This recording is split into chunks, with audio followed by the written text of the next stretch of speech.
Hey, everybody. Welcome to the Northwest Georgia update. We're recording this, going to post it, send it out to everybody. Apologize for any technical difficulties we hit. There's Tyler. Hey, man. How are you?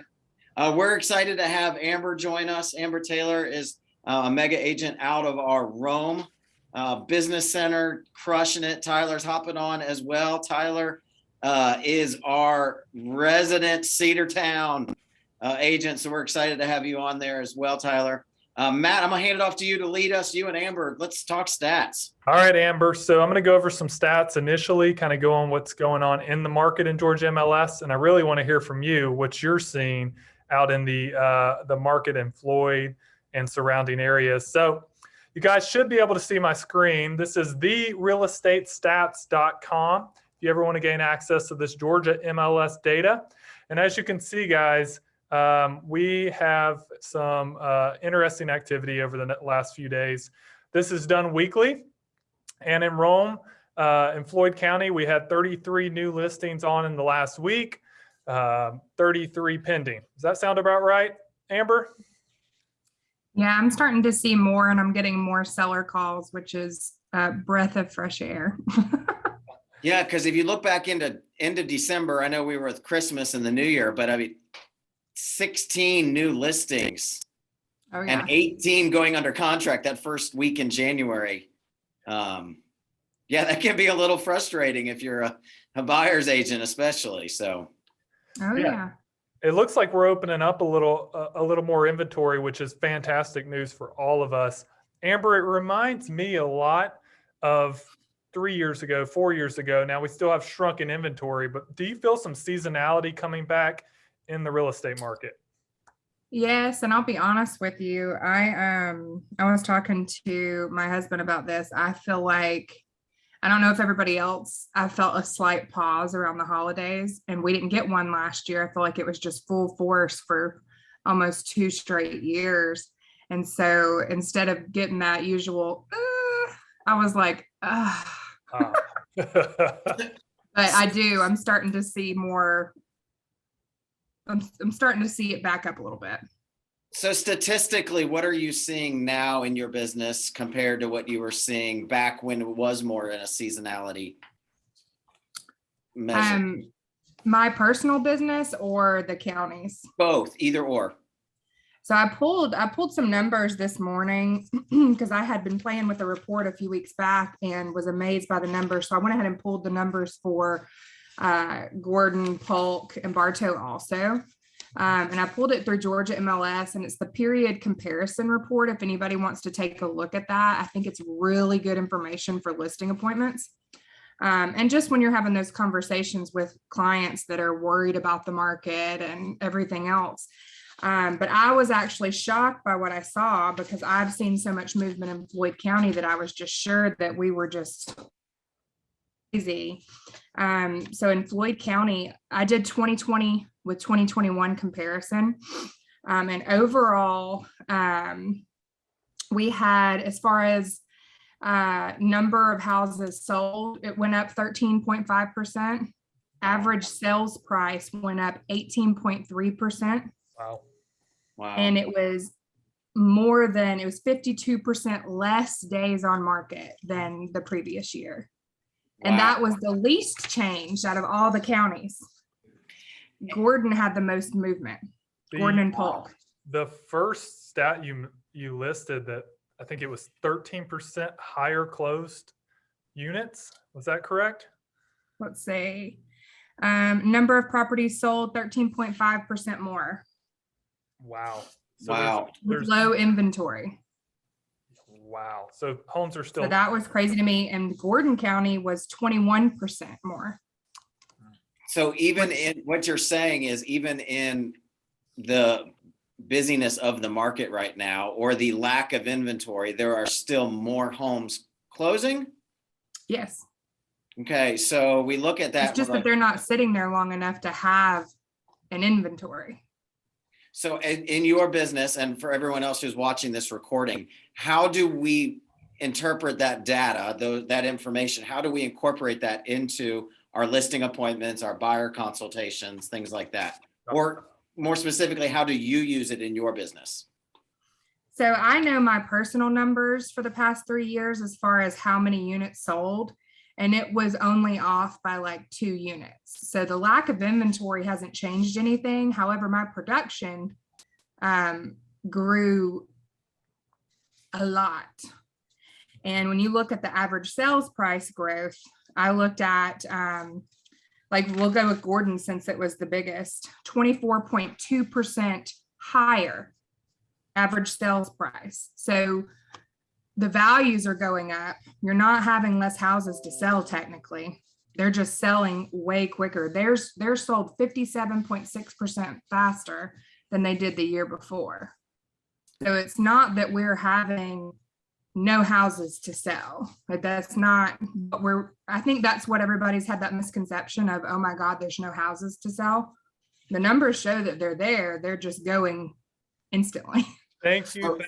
Thank you, Amber. So, going back and look at data over the last 15 years, 20 years, we've had recessions, we've had buyers markets, we've had sellers markets, we've had inventory crisis markets. We were talking about this morning, Amber, me and Jeffrey and I, and actually Laura Miller Edwards, the units of sales have not changed across those periods of time. Recession, great market, the sales are still happening, right? So what is changing? What is the conversations changing? Is how we sell real estate changing? Are the tools changing? The options? What do you see in this market? How can that be true? Because everyone I talk to, there's just no sales or inventory out there. I feel like a lot of the iBuyer situations and the investors coming into the market are making it seem scarce for your traditional buyer.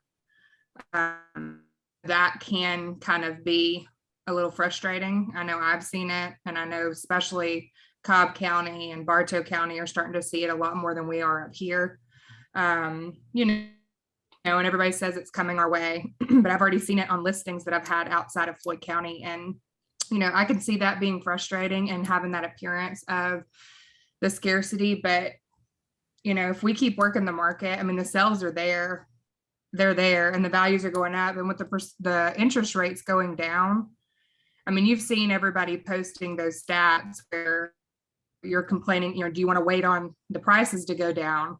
Well, then you see the interest rates and your payment's higher anyways. So it's just being knowledgeable about that and being able to educate your buyer so that they're not freaking out, because the fact is there's houses to be sold. You just have to react a little quicker. So we've been talking a lot about the successful agent is the skills-based agent, the agent who knows their stats, who knows how to get an offer won in this market. And we continuously hear in other regions of the state, well, that's not happening where we're selling houses. And, statistically, what's happening in Atlanta may not be happening in Floyd County, but it's safe to say, Amber, that you probably have some clients that are dipping down into Adairsville and Cartersville and Emerson and Dallas, Hiram. So paying attention to this data, paying attention to what's happening in other markets will make you a more skills-based agent. And that's even down to the listing. I've even used the local market stats as far as the increase in sales prices, because they're a little bit higher than what everybody's talked about. Everybody's talked about, that 6% increase, but it's a lot more than that. And that's actually helped me when the appraisers come in to justify the pricing, because it's there. So whenever I'm pricing houses that just sold a year ago, and usually that's a little bit more difficult because you're thinking, in a traditional market, you're probably going to come out in the red a little bit.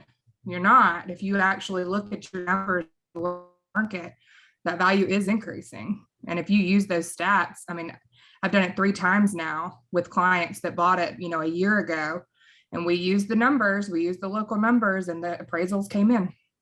Wow. Love that. So knowing your market is going to help you with those listing appointments too. It's wild to say that I could have sold you a house 3 months ago and you have a little equity in your home, but that's where we're at. And that's the conversations that we're having that have never been had before, right? So Matt, we have agents joining or watching this recording that are in Bartow County and Gordon County as well. Can you pull up those stats real quick and we take a chance look at those? Absolutely. So we're going to jump over to Bartow. And as you can see, me just get this out of my way. I'm seeing some similar things. I don't know about you guys. We got 58 new listings in a week. We had a 54 mark on the 1st of last January as well. But you can see we were in December 39, 30, 36, 54, 45. It looks like we're increasing by almost 15, 20% month over month in the active listings that are on the market. What's also exciting is, at least in Bartow, is our actives and pendings aren't outpacing, our active under contract and our pendings are not outpacing our active listings for the first time in a few months. So that gives us an opportunity to really start building up some inventory. And here's a line graph, Jeffrey, looking back over the last year. We can see a dip. We got actives way up for once, closings down, pendings right around there, but we're trailing at a good dip that we haven't seen probably since November of last year. And that makes sense with seasonality too, right? Yep. And that's based on FMLS numbers. So Bartow is pulling FMLS, and Bartow is, parts of Bartow are very Georgia MLS heavy and parts of it are FMLS heavy. So that, just if you're a stats person, those are coming from FMLS. Yep. Well, and the Bartow numbers, I pulled on Georgia MLS just because in Floyd, that's what rules the roost, Yep. But even in Bartow, even though it didn't have as much movement as Gordon and Polk, there's still the average sales price is up 22.7%. Average listings, you're looking at a 14% increase front to 2021. I mean, it's still great. It's going. Huge gains. And then Matt, flip over to Gordon for us. All right. So, although it seems on a smaller scale, right, of active listings, I always like to compare to the month prior, and we don't see any 9 3s and 8s coming. We're getting 16, 22s, and 13s on active listings. Now, Gordon's still outpacing under contracts, coming faster than active listings. We can see that. And you can see a chart. They're much more, as you go north, you see this. The gaps are usually not as big in the line graphs. We got one little outlier here. But things seem to run very similar on a smaller scale versus as you get more towards Atlanta, we see the big gaps, right? So what questions, Jeffrey, do you have on Gordon County? Gordon County, I think it's just tracking it just to kind of know what we're dealing. I know it does seem to, the further north we go, the more off-market property, more off-market transactions that are happening. And obviously that will skew data because our data is based on Georgia MLS and FMLS. Amber, are you seeing a lot of off-market transactions happening and pre-sales happening? How is that affecting your business? I am, and it's very frustrating because if you're not in on that inner conversation, then you've already missed out. We're finding that a lot of inner brokerage deals are going on, and then they're going on the market with just a cover photo under contracts. And that's really, first of all, not technically okay, but also like in this market, I could probably sell every single one of my listings before it hits the market, but you're not doing your justice if you're not explaining that this is the market they want to be exposed to the open market. They want that exposure because they have no idea what kind of crazy offer they're going to get. So they're not doing their clients justice. Buying side, I'm like, no, let me get it. Yes. Sure. You have to put the different hats on. It goes back to the conversation we've been having for months too. When you're sitting down on the listing presentation or in front of a seller, I have options to sell your home. And if that option is I want it off market and I don't want to go live, that's the only option they have. Or they want a cash offer, you can provide that. Or if they want the full MLS, you just have to be able to give them those options. And you could see, I'm not saying that's happening, Amber, because that's probably not even the options they're giving them. They're just saying, hey, we'll sell it off market.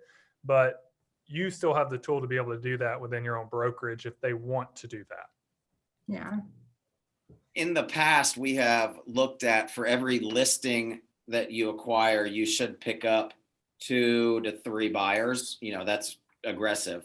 Yeah. But right now we're pushing and seeing for every buyer, you should technically be marketing and picking up 2 additional listings.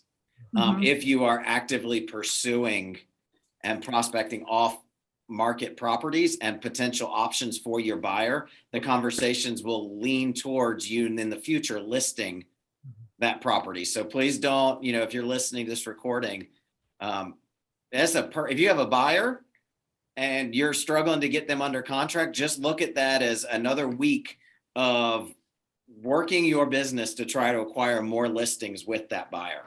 So just a different mindset. Well, and that goes back to that value proposition conversation we had about the buyer's agents a couple weeks back with the leadership conversation. Yeah. I mean, if you're not doing that in this market, you're just going to be, your buyers are not going to find a house. Fill us in on that conversation, like short synopsis of it. Just being able to come, if a buyer presented you with your commission up front, what would you do differently? Like, what's your value? What are you going to provide for them to get that money up front? Basically, would you behave any differently? Which the answer should be no, you wouldn't behave any differently. But if you knew that you could have that money, how fast are you going to work to get them a house? You're not just going to watch the market and the hot sheets every morning. You're going to be making phone calls to all of your past clients. You're going to be circle prospecting in the neighborhoods they want to be in. You're going to call agents that work those neighborhoods. You're doing all sorts of things, which is what we should be doing regularly. But yeah, I mean, you're spot on, Amber, and it's getting back to the basics and work. And we've gotten away with it. Jeffrey and I's big thing lately is work. And we've gotten away from it with a very easy market the last 5 years. And I think guilty. Guilty. I mean, we all say it, right? We've been able to get away with it. And the opportunity now is to come out of this market. Sometimes in shifts, you work double as hard and make less money. I mean, that's just what happens. I'm not saying we're in a shift, but what you have to do to go and get your buyer's property that they're able to buy right now is hunt and go look for listings and do everything you can off market. And we have not had to do that probably in 7-8 years. So it's a different mindset that I'm seeing. Well, I love this conversation. Thank you, Amber. Thank you, Tyler, for joining us. Thank you, Matt, for leading the way. Amber, anything else we need to be looking Northwest Georgia? Anything on your radar that we should be aware of? Well, Gordon and Polk were the two counties that blew my mind whenever I was pulling these numbers. Gordon had the biggest reduction in the days on market. So they're going, it's like a frenzy up there. Love to hear people that really highlight or really work Gordon County, because that's not my primary area. But I'd love to hear how crazy it is up there. But also biggest increase in their average list price and biggest increase on number of properties listed and sold. And Polk County even had the biggest increase in average sold prices. Is that what you're seeing, Tyler? Like, you're seeing the value increases drastically? Because it was like almost 30% average sales prices have gone up.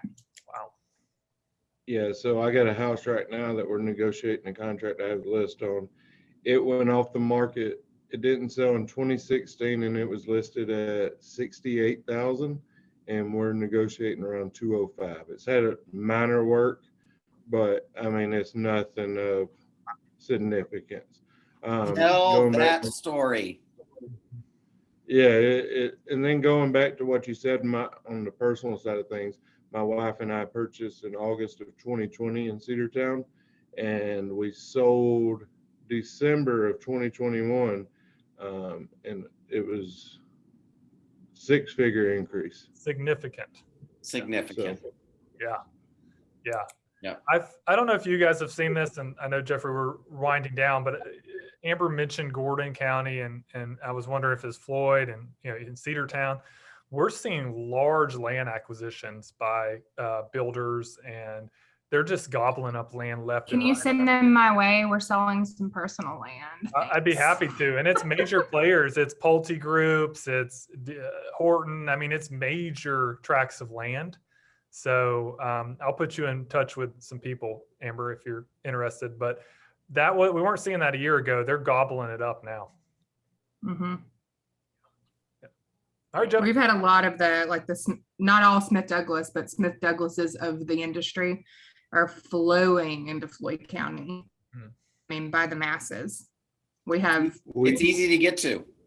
Yeah, we have 3 or 4 new neighborhoods going up like that, that have been approved. What about you, Tyler? Cedartown's looking at our first set of townhouses. We have a property under contract, and they're looking at putting in 150 townhouses. So That's a big mixed number. reaction in a 2 to 250 range. So there's some mixed reactions on it, but it goes to show people are wanting to invest here as well. Absolutely. Yeah. Absolutely. Well, I appreciate you all so much. Thank you for your passion for helping other agents succeed as well. And thanks for your insight. Amber, thank you for your prep. You are a skills-based agent, and I admire and look up to it. So thank you for leading the way for us. And Matt, you're amazing as always.